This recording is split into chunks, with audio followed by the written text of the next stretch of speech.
Hi, and welcome to Trucking USA's part two of my four-part series review on PTL trucking. As I said in part one of this series, I'm an over-the-road truck driver working for PTL. I've been with the company for about 3 weeks now, and I'm doing this series in order to refresh the reviews on YouTube. I noticed, as I said in part one, that the reviews for PTL were outdated. The company's gone through some very significant changes in the past couple of years, and I felt that it was worthwhile for those who may be thinking about coming to PTL to get a more updated and current perspective. As I said in part one, if you find this information helpful, I hope that you will take the time to like this video, subscribe to the channel, and if you would like to know more about how to become a driver for PTL, I am going to include in the description of this video and also in the comments the toll-free number for driver recruitment and also my driver referral code. If you'll provide the driver referral code to your recruiter, tell them that you heard about PTL through this video series. It really helped me out. Okay, let's go ahead and get started. So, as I said in part one, PTL is a dry van company in the United States, operating primarily east of Interstate 35. The types of equipment that the company operates is they operate, as far as the tractors go, all the tractors are either Freightliner Cascadias or International LT A26 tractors. One of the things that I think is important to note is that the company has undertaken a project to really refresh its fleet over the course of the last few years, and most of the tractors that the company has on the road are, less than 3 or 4 years. When I came to PTL, I was issued a new tractor. There was another guy in my orientation class who was also ready for tractor assignment at the same time. He was also issued a new tractor. Out on the yard, there I saw a number of other new tractors that were close to being ready to be assigned. They needed to have their decals installed on the tractors. I also saw other tractors on the road that were in the yard that were currently in service. All of the tractors were in good condition. They were clean. They were fairly new. I'm thinking, less than, probably 3 years old. And there were a fair number of them that were waiting for assignment. So also, as I've been out here on the road, I've had the opportunity to interface with other PTL drivers, and their tractors were also really in great condition. New tires. They're not all beat up. They're in general clean. Some truck drivers clean their trucks more often than other truck drivers, but in general, the tractors look like they're in good shape. And that's important. That as I said in part one, as a truck driver, your bread and butter is being able to stay running. And if you are working for a company that where the tractor fleet is older, and those tractors require more maintenance, that means more downtime and therefore less money in your pocket. And so I've been very impressed and pleased with the age and condition of the tractor fleet. I will say that As far as driver amenities go, the tractors are they're basic company vehicles. The company does not provide refrigerators or uh, televisions or microwaves or any of that. They do. All tractors do come standard with a 1500-watt inverter, and the tractor that I was assigned actually had 110 outlet plugs on the right and left side of the sleeper box, so that you could just um, plug your equipment, your refrigerator, microwave, television, whatever it is that you got, plug it right into a regular outlet instead of trying to run it, directly into the inverter, which was super convenient. I got to say, it was super. I was really surprised, really happy, and about how convenient this A26 um, is set up for drivers to be able to just plug your stuff right into a regular outlet. The Freightliner Cascadias, I don't have any experience with them. I haven't been inside of a Cascadia since trucking school, so I can't really say if they're set up the same way that that the this international LTA 26 is, but I can say that I do know from talking with other guys and other drivers, and also talking with the people at Truck Assignments, that as far as the standard package goes, it's the same. The trucks are all automatic, and are governed at 62 miles an hour on the throttle and 66 miles an hour on cruise. And I worked for another company where the governance was opposite, where it was a little bit higher on the throttle than it was on the cruise. And as I've thought about this, really the company, I think that they want you to be on cruise control. It's better for fuel economy. It's actually easier on your body if you can spend as much time with your tractor on cruise control as you possibly can while you're driving. And you should really only be using the throttle when you are trying to pass, or if you are in heavy traffic, or on secondary roads. I will also say that the tractors are also set up to allow what they call a pass, and that means that the tractor will actually is capable of doing 70 miles per hour for up to 30 minutes a day, so that you can pass other drivers on the interstate.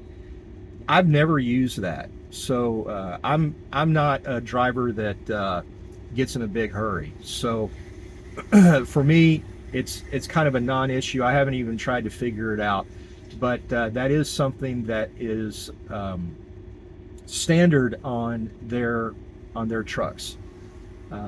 All of their trucks, or all of their tractors, are double bunk, and have come standard with a bunk heater, and then an automatic idle shut-off system that prevents the truck from idling, for extended periods of time. Really, the trucks are set up to only be able to idle for about 5 minutes at a time, and then they'll automatically shut themselves off unless the transmission is engaged. Again, that's a cost-saving measure, and also it's an environmental issue. There are a lot of states out there where you simply, it's against the law to idle a truck for an extended period of time.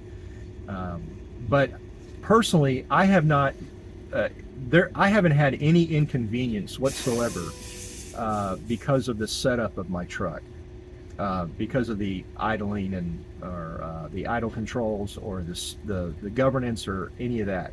I know there's a lot of truck drivers out there that, you know, they want to go super fast, and you know, they bristle at the thought of driving a truck that's got a governor on it. Um, you know, this is PTL's policy, and if you're going to work here, then you're going to drive a governed truck. So, okay, let's talk about trailers for a minute. Similar to the strategy with the replacement of the tractor fleet, several years ago, they talked about this with us during orientation, but several years ago, the company identified that there was a real big issue with the age of their trailer fleet, and it was causing some issues during DOT inspections, and also with extended maintenance and downtime because the trailers were just old. About 3 years ago, the company underwent a project to replace 100% of their trailer fleet, and to date, they are, as far as I know, on schedule to meet their initial goal for 100% replacement. I will say that there have been a couple of older trailers that I've pulled during the few weeks that I've been here. However, those trailers were mechanically sound. They met all of the requirements for DOT. You know, everything was fine. They were older, and I know that based on what the company has told us and what I have seen in my time out here on the road, the company is replacing their trailer fleet, and most of the trailers that you will be pulling for PTL are going to be, you know, less than 3 or 4 years old. The trailers are primarily Wabash 53-foot dry vans with the air-assisted tandem slide setup, which makes it really nice. You know, you basically it takes away the need to pull that tandem release lever. You just push a button and the tandems release. The all of the trailers that I pulled anyway have been equipped with LED lights on the side markers and tops, the top markers, side markers, and rear brake lights and turn signals and marker lights.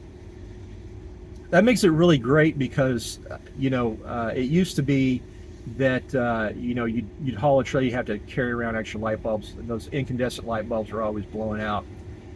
These are LED light fixtures, and so they're extremely reliable. Okay, so all of the trucks and trailers all run Michelin tires.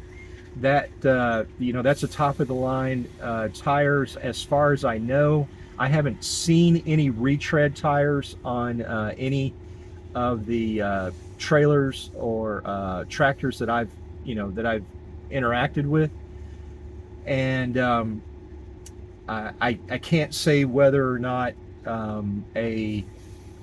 if there was a need to, you know, replace a tire out there on the road and a retread was the only available option, that they wouldn't put a retread on there.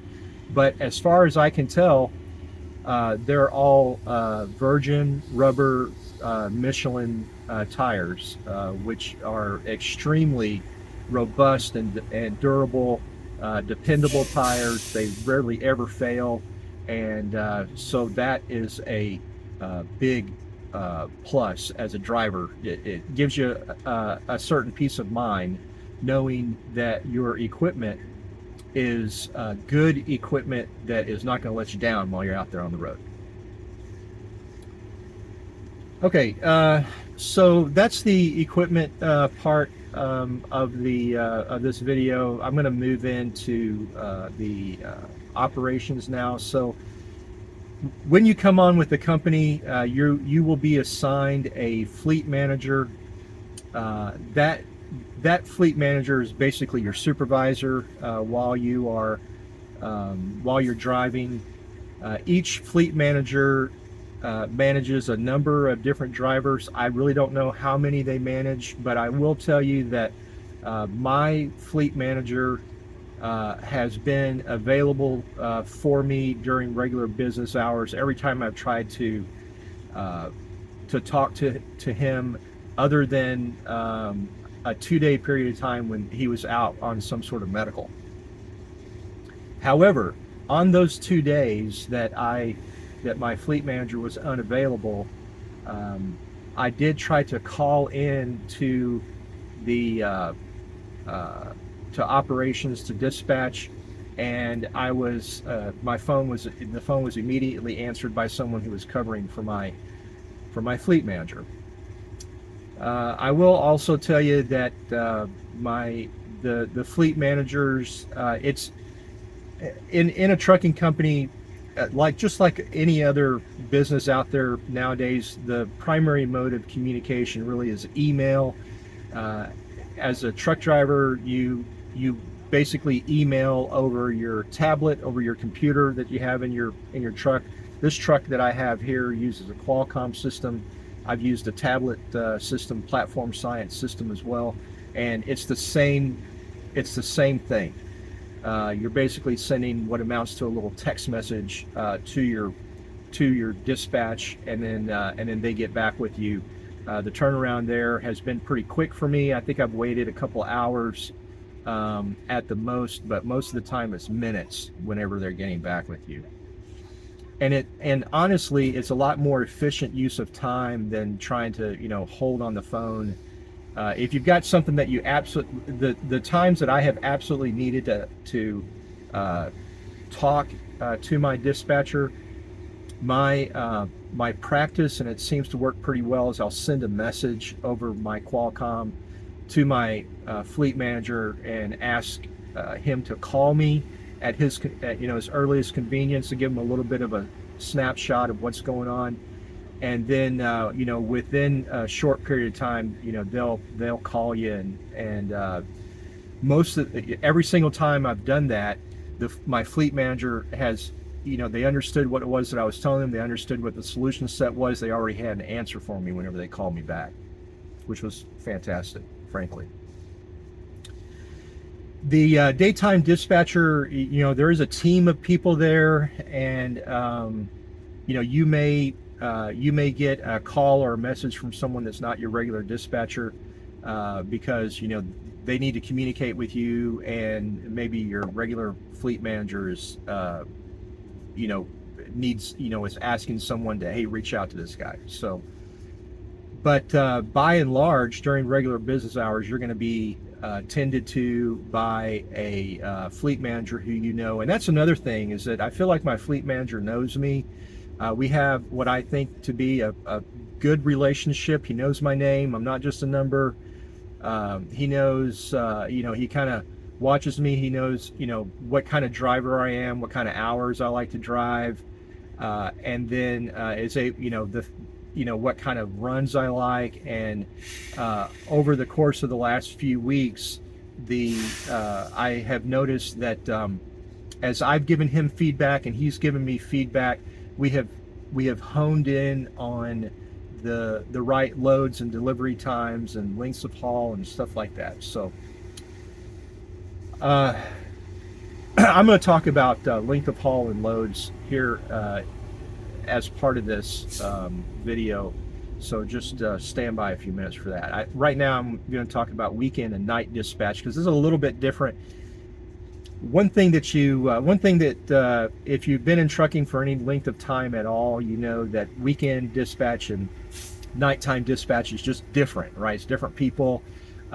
Staffing levels go down for nights and weekends. The last company that I worked for was a similar size company to this one, and they had one person that tended the entire fleet for nights and weekends, and so it's exceedingly difficult to get anybody to answer you, either through the text message feature or through forget about calling them. So I think that PTL has, they do go to some sort of reduced staffing on nights and weekends, but I have had opportunity to reach out to night and weekend dispatch. The phone's been answered, my questions have been answered. I haven't been, stuck anywhere, not able to get in touch with anybody on nights or weekends. It does sometimes take a little bit longer. Instead of taking 10 or 15 minutes during the day, it may take 20 or 25 minutes at night, but you're not waiting hours and hours for anybody to get back with you. They are, in my opinion, pretty responsive. And you have to be, a lot of being a truck driver is, developing patience and understanding what the other person is going through on the other end of the phone or the computer, and know that they're going to get to you, absolutely as soon as they can.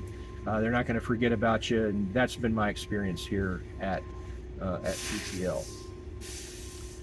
Okay, let's talk about. Let me grab my notebook here. Let's talk about length of haul, loads, and deliveries and pickups. So I am currently delivering my 13th load for PTL. I've been, like I said, I was hired on November 15th of 2022. I was issued my truck that day. I ran my first load on the 16th of November 2022. Today is the 6th of December 2022, and I'm on my 13th load. In between there, I went home for Thanksgiving, and so I was off for several days for Thanksgiving. And then there was one time that I had to take a 34-hour reset, so I was down for essentially a day and a half, 2 days for that reset. So all in all, I've been with the company now for 21 days, 21 calendar days. I have taken about 6 days off, so 6 days between going home for Thanksgiving and the 34-hour reset. And actually 16 days is how long I've been actually available for loads and driving, and during those 16 days I've gotten 13 loads, so about one a day, which and in that I'll also say that there was one day that I was in Atlanta doing local runs. I actually ran 3 loads in one day, so they have kept me moving. My average length of haul for PTL, including this run that I'm on right now, has been 547 miles. 547 miles average length of haul. I know that the company advertises an average length of haul of over 700 miles. Mine has been 547 miles, but that includes those shorter hauls that I had when I was doing local runs. One of them was 31 miles, another one was 63 miles, and another one was like 147 miles. So when I look at the if I don't look at the average length of haul and I just look at like how long are most of the what I would consider to be over the road loads that I have pulled, most of them are in that 600 to 700 mile range. The longest load haul that I have gotten so far is 1,113 miles. That's the load that I'm currently under. And then the shortest one was 31 miles that I talked about when that was local runs. If you're going to do shorter runs, the company does pay short haul pay. That 31 mile load that I had, I got paid for the miles for the 31 miles, but I also got a short haul pay and a miscellaneous pay and a layover pay on that load. Even though you know, I got the layover pay because I was delayed for 6 hours at the customer, because when I went to deliver, they were closed. But so the additional pay that I got plus the mileage pay, that little 31 mile load that I did paid almost $200. So that was pretty good.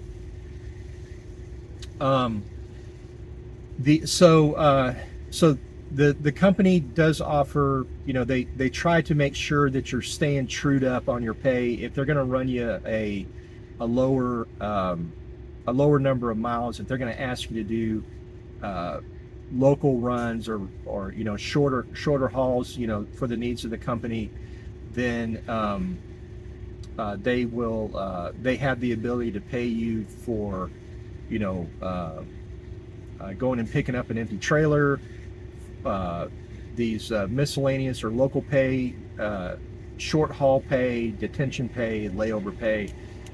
And so all you need to do is just talk to your fleet manager if you get yourself into that situation where you feel like the mileage pay is you know, not indicative of the amount of work that was produced for that particular load. So you just talk to your fleet manager. That's what I did, you know, and I ended up with actually turned out better than I thought it would. Okay, so there's really kind of two different kinds of loads. There's, you know, live loads and unloads. And if you're new to trucking, what that means, a live load is where you back your truck up to a dock. You know, you open up your doors, you back up your truck to a dock, and somebody with a forklift comes and loads you. They have live unloads as well, which is just the opposite. Someone with a forklift comes and unloads you while you're stopped at a loading dock. And then there is drop and hook, which is typically what that is, you know, you're bringing in a loaded trailer, you're going to drop it in a yard, pick up an empty, and be on your way. Or you could be bringing an empty trailer in and picking up a preloaded trailer and being, you know, on your way. So obviously, live loads and live unloads take more time. Those are the loads where you have a tendency to kind of get stuck because you're at the mercy of of your customer. And as far as their scheduling goes, you generally have an appointment time, and you know, you got to be there on time, and then they spend some time loading and unloading you. I have, not with PTL, but with other companies, I've been stuck on a live unload. I remember one where I was there for 7 hours while a lumper service unloaded my truck. It was extremely frustrating. My experience here at PTL so far is that live loads and unloads take about, you know, an hour and a half or 2 hours. I actually got unloaded in like 35 minutes on one of them, on a live unload. It was amazingly fast. And so, you know, 2 hours from your appointment time, you're generally, you know, in and out of there. Drop and hooks take me about 30 to 45 minutes. Most of that time is spent doing, you know, my inspection and paperwork, honestly, because it really doesn't take very long to actually drop a trailer or hook one up. About 40% of my loads have been live loads and unloads, with the other 60% being drop and hook. And so from that perspective, the customers are that, you know, they are kind of keeping you moving. One thing that that if I had to say, you know, something that could be improved here with this system would be that your pre-plan, basically, if you're on a load, the next load that you're going to, right? That's you got your trip plan, which is the active load, and your pre-plan, which is the next load. Pre-plan communication is sometimes delayed, and what I mean by that is that you have a plan, right? They already know where you're going, but they don't necessarily communicate that to you until you're at your shipper ready to deliver your load, and you make your delivery call. You send a message to them saying, "Hey, I'm here," and then they send you your next load. From a time management perspective, I feel like it would be advantageous for them to send you your pre-plan like at the beginning of the day that you're supposed to deliver. That way you can plan your whole day out. And I've fed that information back to my fleet manager, and I have noticed that, you know, there is a way that you can ask, you know, hey, what's your pre-plan? You can send a message asking them to tell you your pre-plan. But I haven't run into another situation where I've felt like, you know, it delayed me. I haven't really felt like this communication issue has delayed, has, you know, kept me from being able to move on in a timely manner. But my preference would be that pre-plan was communicated at the beginning of the day that you're going to deliver.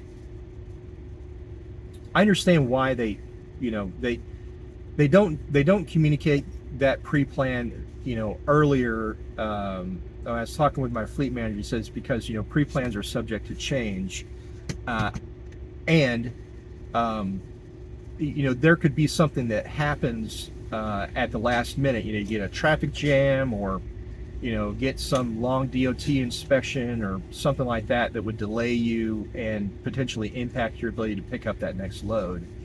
So they want to make sure that, you know, they're staying, you know, that everything's going well before they send you the next your next load. I understand where they're coming from there. My preference still would be, you know, earlier communication. Okay. The next thing that I'm going to talk about is maintenance, the maintenance department.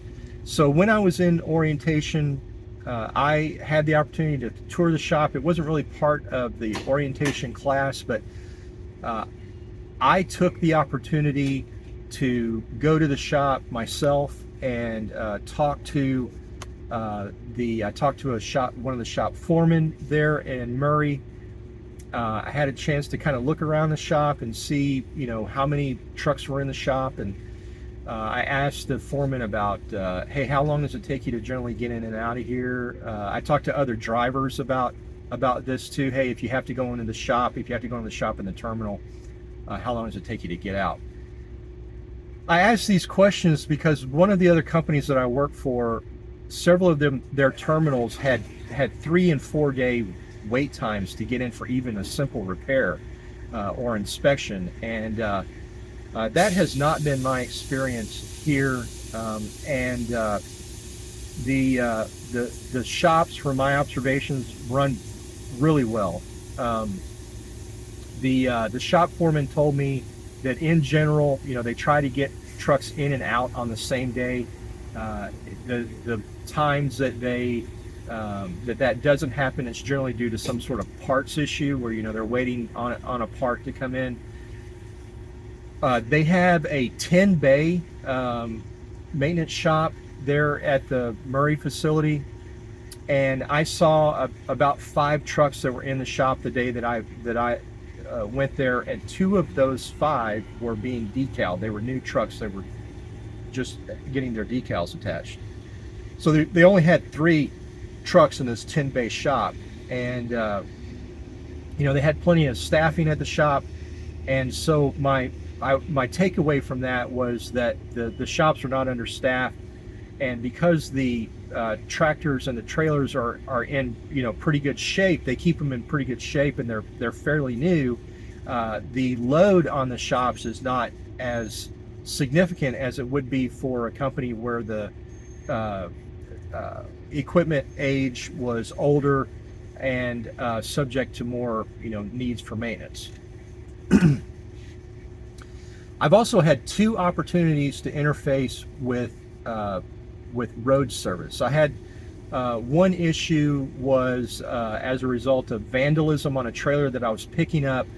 I was picking up a trailer, and when I was doing my pre-trip inspection, I identified that a light assembly in the middle of the trailer had been completely removed.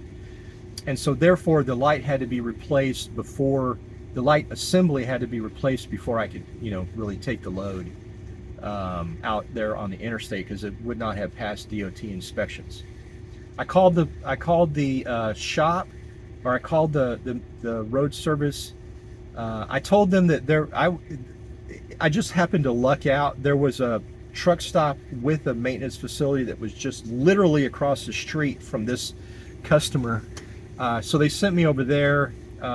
They called ahead to make sure that the shop knew that I was coming and what I needed. I was in and out in an hour, which was really, I was blown away. It was really fast to get in and out of a third-party shop. It was a simple repair, yes, but sometimes they make you wait, and they didn't. So, and so that was great. Another, the second time that I had to interface with road service was I was driving on a really rough road, and the vibration from that rough road caused a fastener to separate that was associated with my airbag leveling valve on my tractor, and it caused suspension. The suspension airbags on one side of the tractor to deflate, and that caused even greater vibration. And so this happened at very early in the morning on a Sunday, about 4:30 in the morning. And I called road service. They told me the tractor and the trailer were both still safe from a DOT perspective. It was a really rough ride, kind of like riding in a what I would call a buck wagon. It was just a really hard tail suspension. It was really rough, but it was still safe to operate on the highways from a DOT perspective. And so I volunteered. I told the maintenance guy that I was talking to that, hey, I feel like the truck is safe to drive. I think I can make it to a shop if you want to send me there. Anytime that you have anytime that you call out road service where they have to come to you, it always extends the period of time that you're going to be waiting by hours and hours. And so it's always a good idea, if it's safe to do so, to travel to a shop because you'll be back on the road a lot faster. The road service directed me to a shop that was about 20 miles away. I drove there. I got there right about as the shop was opening. They got me in right away, replaced the fastener, and it took about 4 hours total there. But I was able to get the repair done and still have enough time to make my scheduled delivery that day, and have enough time left on my clock in order to go and pick up my next load. So it really didn't impact me, at all. And my experience with other companies is anytime that you get road service involved, it just kind of blows the whole day up. And that has not been my experience with PTL. Another thing that I want to highlight for PTL road service is that the people that you talk to they know about the trucks. They're mechanics, and so they're able to they're able to walk you through troubleshooting over the phone, so that you can better identify what might be wrong. And I think that that's great, because, like I said, I've worked, another company that I work for, the people who answered the phone for road service or for maintenance they were not mechanics, and they didn't know anything about the trucks and couldn't help you at all. They were just there to kind of get your name and location and send a truck out to you. So the fact that PTL has knowledgeable people answering the phone for road service helps you a great deal as you're trying to get your truck back on the road. Again, as a truck driver, and any time that the wheels aren't turning, you're not making any money, right? So they get that, they understand it, and they do what they can to make sure that the phones are being answered by people who can answer your questions, to get you back out on the road as fast as they can. And communicate. If you're having to go to a shop, they're communicating with that shop ahead of time to let them know that you're coming and you're there, and what your issue is, and taking care of all of the payment stuff. Everything gets taken care of without any hassle. And for me, that is huge, because it really does lessen the time that you're taking to get back out on the road, so that you can continue to earn a living. All right, so that is my discussion about equipment operations and maintenance. I hope that you found this helpful. As I said at the beginning of the video, if you find this information helpful, I hope that you'll hit that like button, like this video, consider subscribing to the channel. It helps you to stay current as I add more content to this channel. I do have plans to do like a driver education series and some other stuff, and it also just helps me as far as exposure for the more people that subscribe, the better. Also, as I said, and at the beginning of this video and in the first part, I am going to put the contact information, the toll-free call number for PTL recruitment. If you'd like to learn more about how to become a driver for PTL, you can call them, and they'll give you all the specifics, and talk to you as much as you need. And then I'm also going to put my driver referral code in the comments and the description for this video. If you will tell your recruiter that you heard about PTL through this video series, and give them my driver referral code, it helps me out as well. Okay, don't forget about parts 3 and 4. Part 3 is going to be all about safety. I'm going to talk a lot about safety practices here at PTL. I'm going to talk about the camera system that's used. It is,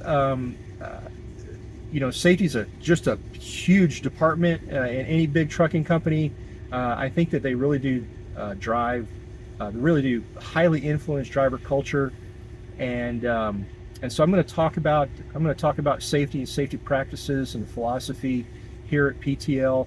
And then, like I said, I'm also going to talk about the Lytx camera system during that video. And then part 4 is going to be a wrap up and kind of a review, the highlights of all of the different videos. I hope that you found this information helpful. And until I see you again, I wish you safe travels, happy trucking, and I look forward to working with you. Cheers.